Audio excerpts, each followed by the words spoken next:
All right, ladies and gentlemen, welcome back. It's movie night. We've got three savage comedies that I highly recommend, lads. And these are scattered over years, which is great. So we've got a bit of a mix going on here with different decades, which is always very cool. First one up, Burn After Reading. Now, ladies and gentlemen, this one, a lot of people don't know about this one. It's very strange because you've got Brad Pitt, George Clooney, two Hollywood heavyweights, especially when they made this movie, or maybe they were sort of cooling off, maybe just a touch at that stage, but no, man, they were still bringing in the audiences, but it's just one of those movies that it just didn't torpedo through the world, but it's an awesome, underrated movie, lads. And, you know, it's one of the funniest movies ever made by accident. Not by accident like in execution, but accident in human behavior. I think that's the best way to explain it. This is a film about like what happens when confidence outruns intelligence, ego replaces competence. I'm trying to make this up as I go here, and absolutely nobody stops to ask, am I doing something wrong? No one's to blame. They're all just running around like headless chickens, lads. And the Coen brothers aren't mocking spies, like they're mocking people. And that's the beautiful thing of it. It's specifically like the kind of people who think they're clever because no one has corrected them recently. You know one of those people? I've no doubt everybody does. This isn't a spy movie. It's a workplace comedy where the workplace is the human brain. Are you still actually listening and watching me? Listening to me talk crap? That tells you a lot, no. Now, here's the core conflict, right? So everyone believes they're important, but no one's important. A gym employee thinks she's uncovered huge, big, deep CIA secrets.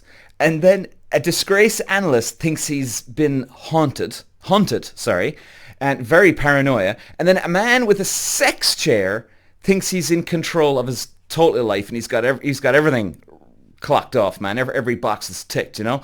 The CIA thinks the best solution is forget anything ever happened. And nobody knows what's going on, but everyone is acting with absolute confidence and certainty.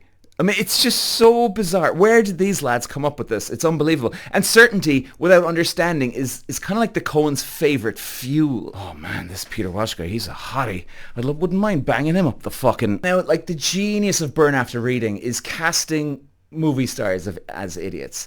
I mean, you've got Brad Pitt, probably the clueless soul in this. He plays Chad, and he's like a golden retriever, the way he carries on, right? Fun trivia you could drop here, like the costume direct designer said even cheap suits look good on Brad Pitt, and so to make Chad look bad, she deliberately put him in a poorly cut suit and a horrible, I think it was a wool tie. Like, so even the wardrobe people are laughing at the guy.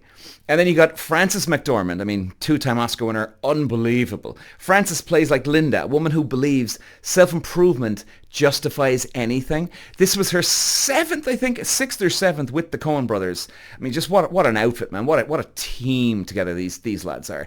And she's Joel Coen's wife.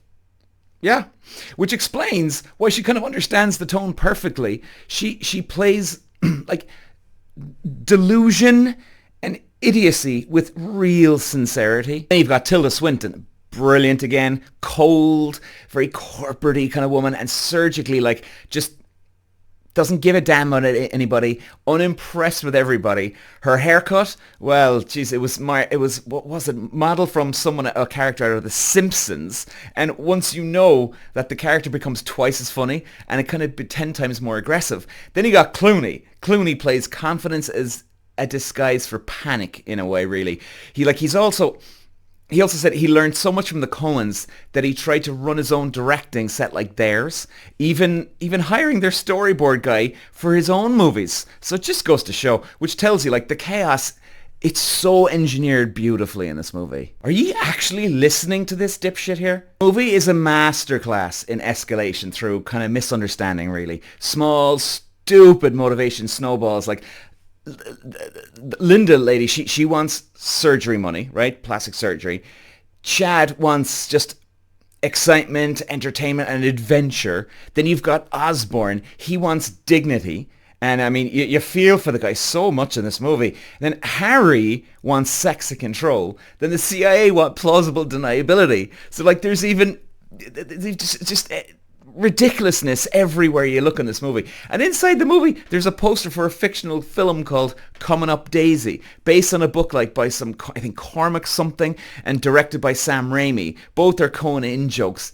And it's just, they're laughing at the future while the present collapses. Jesus, this is pathetic writing. Violence in Burn After Reading, lads, hits because it's kind of undignified. Like, there's no heroic sacrifice. There's no emotional payoff. Just sudden, stupid finalities, like. And then we get, like, the CIA debrief. It's awesome. I mean, just about 5 or 10 minutes of just nothing. Nothing is happening in the scene. You know, and then they're trying to learn, okay, so what did we learn, lads? Don't know. Well, don't do it again, I guess. I mean, it's just back and forth, and that's the ending. Not giving away anything, by the way, with that, trust me. And no justice, no meaning, just clean up. This is why Tom Cruise would hate this movie. Nobody runs and nothing gets fixed. Burn After Reading, it endures because it's brutally honest. Most disasters, they're not caused by the villains. They're caused by, what? Insecurity, ego, boredom, and people refusing to admit they don't know what they're doing. Like, the film doesn't ask you to feel better. It asks you to recognize yourself and then sit with it. You're still watching this like it's going somewhere. The movie, it doesn't offer any wisdom. It kind of offers a warning in a way. Confidence without self-awareness. Dangerous, maybe. Certainty is often like just ignorance in a suit. I got a 3-inch knob. Erect. Right, on to the next one, lads. Superbad. This is a great one. It's not even a team comedy. That's the lie people, I think, tell themselves. Superbad is a panic attack stretched over one night, disguised as jokes about alcohol and sex. And it's a movie about boys who think confidence is something you say out loud until it becomes real. And the reason the film still works, later, is because it understands something deeply, I think, awkward and uncomfortable. Teenage boys aren't horny because they're confident. They're horny because they're terrified. Superbad isn't about sex. It's about trying to escape humiliation before growing up locks it in permanently. Still watching, huh? Well, that explains your sense of humor. The conflict of Superbad is simple. Well, yeah, just simple. You got Seth and Evan. Now, they believe that this is their last chance to become someone else, right? And one night, one big party, one opportunity to stop being who they've always been. And that pressure is what makes every decision, I guess, sometimes can be stupid. They're not trying to get laid. They're trying to rewrite their identity in many ways. And which is why everything feels so urgent and so embarrassing, I think. The movie understands that young men, they don't fear rejection. They fear being accurately perceived. Yeah, somebody said that I was desperate for sex. Lads, I'm not desperate. I'm just open to a lot of people. Then you got Seth, is insecure with momentum, I suppose. He talks fast, loud, aggressively, because silence might reveal something, I think, really. He believes confidence is something you can perform until it becomes true, I guess, fake it until you make it, sort of. And then you got Evan, kind of the opposite dude. He's cautious, anxious, nerdy, already grieving the end of something he hasn't even lost yet. And Evan, he understands the consequence in the movie, and Seth refuses to acknowledge it. That's it. He's just all gung-ho, lads. And that dynamic is why the movie works. Two opposites coming together.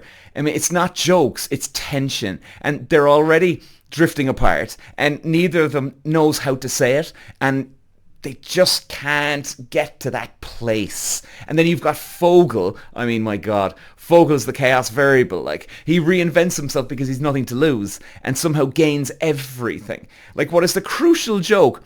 Sometimes the guy with no plan wins. You're probably laughing because it's uncomfortably familiar, isn't it? Everything in Superbad escalates because no one stops to think. Fake IDs, stolen alcohol, police encounters that somehow get worse. And then the cops played like overgrown teenagers. I mean, brilliantly cast. Like they're the perfect, I suppose, mirror from what's going on in the movie. They're what Seth and Evan could become if they never grew up. And then still chasing like approval just with badges now.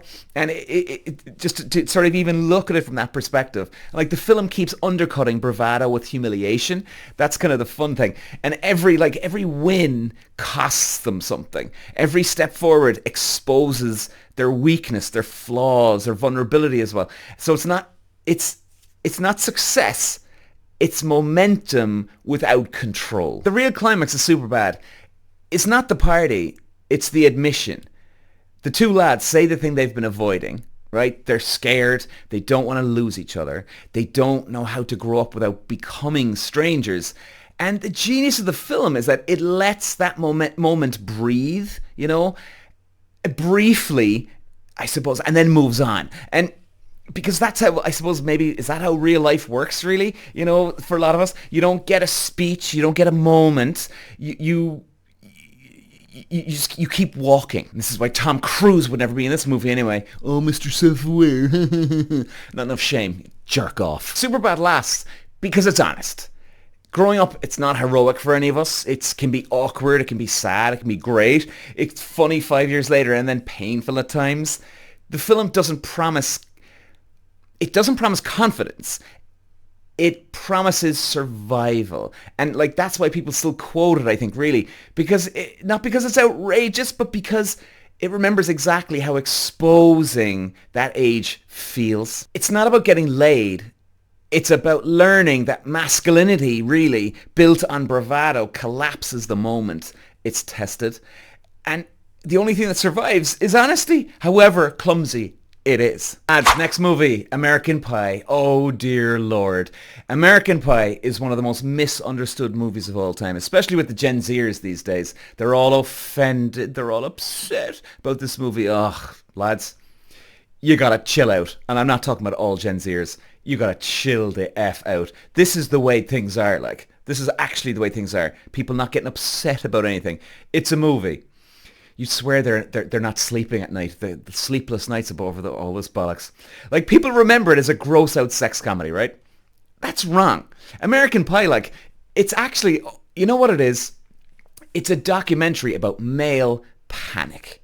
Filmed before smartphones and any of our iPhones, Androids. You know, in a way, it's not about sex. It's about the fear of being the only one who hasn't figured it out. You know, the underlying current. Like, that's what it really is. And like, this movie exists because at a certain age, and I know, grew up with the lads as well, and me, lads don't want intimacy at a certain age.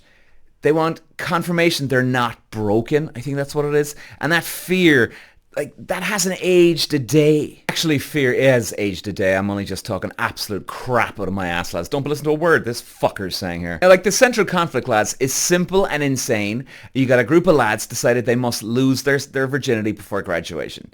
Really, really simple storyline here. And not because they want to, but because they're terrified of falling behind. They're under that much pressure, and, like, it's not even desire anymore at this stage for them. It's peer pressure just dressed up as masculinity. No one asks, like, do I like this person? Am I ready? What do I actually want? And then the only question, will I be embarrassed later if I don't go ahead with it? Like, that's the conflict. And it's the most relatable panic, I think, for teenagers ever put on screen. I chase validation so much, my dignity filed a missing report. Now, what American Pie did understand, and beautifully put, better than almost any comedy, really, is that men lie to each other. And they can exaggerate, perform, pretend experiences they didn't have, and then the lies start compounding, man. One thing after another, and then one lad lies, the other panics, nobody admits the truth, and then all of a sudden chaos. Like, each character represents a different survival strategy. You've got loud confidence, fake experience, romantic hope, total avoidance. And then the reason it worked in 1999, yeah, that's when it came out, and still works now, is because the social pressure never actually went away. It just moved online. The brilliance of American Pie is that every plan makes things worse. That's really what it comes down to. Nothing goes smoothly. Nothing feels cool about anything. And every attempt at control always ends in embarrassment. And that's the truth the movie sneaks in, I think, really. Sex doesn't magically give you confidence. The confidence comes after you survive the humiliation. And that's the problem for these lads. The film keeps escalating situations, not for shock, but to strip away the bravado. And by the midpoint, like, everyone is exposed. Everyone's exposed. And that's where the comedy lives. The emotional climax of the movie ain't about sex. It's connection. The film quietly admits rushing it doesn't help. Copying others just does not work for you, man. And pretending makes things way worse. And at the moment of growth is tiny, but important. And some characters are, like, they stop performing. They stop lying. And then some of them just accept where they are. It's not triumphant. It's just honest. American Pie lasts because it captures a very specific fear that everyone else knows what they're doing, but you don't. And of course that freaks people out. And that fear, like, it doesn't disappear with age. We all have it. And it just shows up differently, you know? Different apps, different pressure, same insecurity, you know? American Pie, it's not about sex. It's about the terror of being exposed as inexperienced in a world that rewards confidence and not honesty. And the joke is, everyone was bluffing. Lads, this is like my dick. Peel off one layer at a time. Oh, ladies and gents, Burn After Reading. Brilliant. Superbad. And of course, American Pie. They're just awesome, awesome bloody movies. Movie night, baby. I hope you enjoy these ones, lads. And get out the wine, get out the beer. And have no fear, baby. Peter. Wow.